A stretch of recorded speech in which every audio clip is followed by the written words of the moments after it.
He was once the richest man on Earth and still remains one of the most influential humans alive. From revolutionizing the PC industry to pledging billions to save lives, Bill Gates built an empire, then used it to change the world. With a current net worth of $138.6 billion, Gates isn't just about business. He's a tech visionary, global philanthropist, and quiet power behind countless humanitarian efforts. Today, we explore the evolution of Bill Gates, his empire, lifestyle, controversies, and legacy. William Henry Gates III was born on October 28, 1955 in Seattle, Washington, as the only son of William H. Gates Sr. (1925 to 2020) and his first wife, Mary Maxwell Gates (1994). His ancestry includes English, German, and Irish Scots-Irish. His father was a prominent lawyer, and his mother served on the board of directors of First Interstate Bank System and United Way of America. Gates's maternal grandfather, J.W. Maxwell, was a national bank president. Gates also has an older sister, Christiane, and a younger sister, Libby. He is the fourth of his name in his family, but is known as William Gates III, or Trey, because his father had the "2" suffix. The family lived in the Sandpoint area of Seattle in a home that was damaged by a rare tornado when Gates was 7. When Gates was young, his parents wanted him to pursue a career in law. During his childhood, his family regularly attended a church of the Congregational Christian Churches, a Protestant Reformed denomination. Gates was small for his age and was bullied as a child. The family encouraged competition. One visitor reported that, "It didn't matter whether it was hearts or pickleball or swimming to the dock, there was always a reward for winning and there was always a penalty for losing." At age 13, he enrolled in the private Lakeside Prep School. When he was in the 8th grade, the Mothers Club at the school used proceeds from Lakeside School's rummage sale to buy a teletype Model 33 ASR terminal and a block of computer time on a General Electric GE computer for the students. Gates took an interest in programming the GE system in BASIC, and he was excused from math classes to pursue his interest. He wrote his first computer program on this machine, an implementation of tic-tac-toe that allowed users to play games against the computer.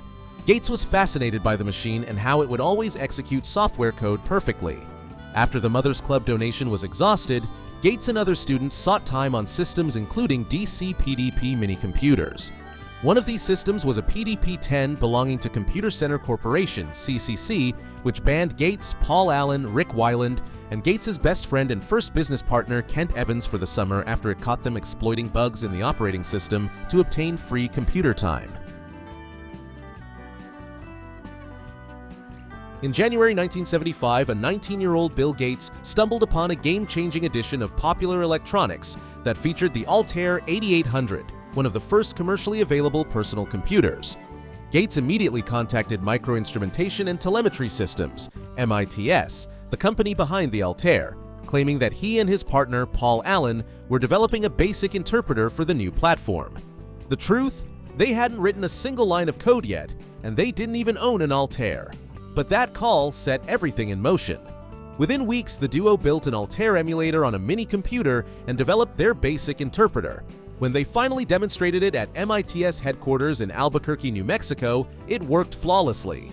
MITS struck a deal to distribute it as Altair BASIC, hired Allen, and Gates took a leave of absence from Harvard, a leave that would become permanent.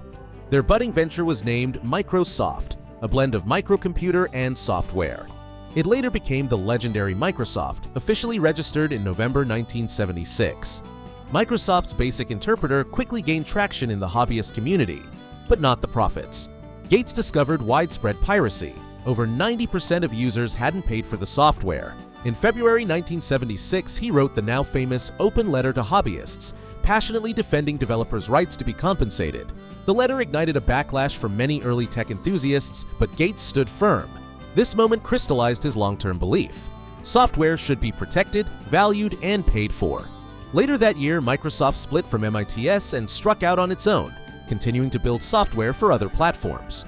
On January 1, 1979, the company moved from Albuquerque to Bellevue, Washington, marking the beginning of its tech dominance. In July 1980, Microsoft caught the attention of the computing giant IBM, which was developing its first personal computer, PC. Initially, IBM asked for a BASIC interpreter, but the conversation quickly expanded to an operating system. Gates first directed IBM to Digital Research, the makers of CP/M, but the talks fizzled. Sensing an opportunity, Gates and Allen proposed licensing 86DOS, a CP/M-like OS created by Tim Patterson of Seattle Computer Products.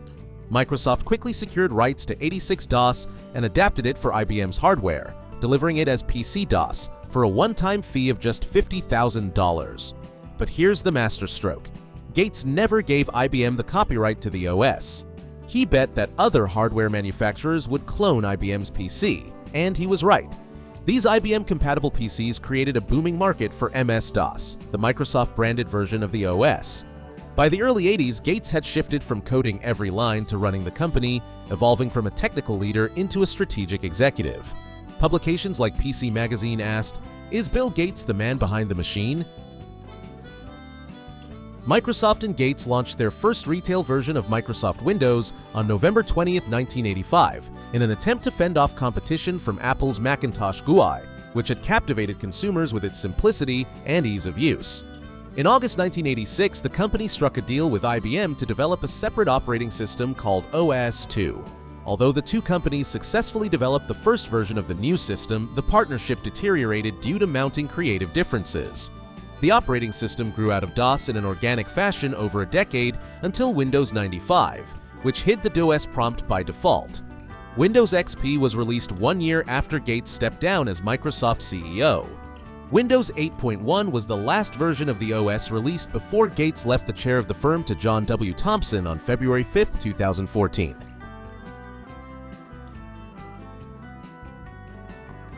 Gates' primary residence is the famous Xanadu 2.0, a $127 million mansion on Lake Washington.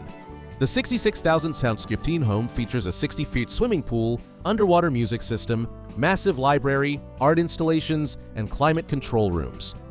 He also owns ranches, a private island in Belize, and travels in a $70 Bombardier Global Express jet. But don't let the luxury fool you. His spending reflects utility, privacy, and purpose. In 2000, Bill and Melinda founded the Bill and Melinda Gates Foundation, now one of the largest private charities in the world. The foundation has donated over $50 billion to fight diseases like malaria, polio, and HIV. Their work focuses on global health, education, clean water, and pandemic preparedness. Gates has helped vaccinate hundreds of millions and is actively funding AI to detect viruses before they spread. Gates was married to Melinda French Gates for 27 years.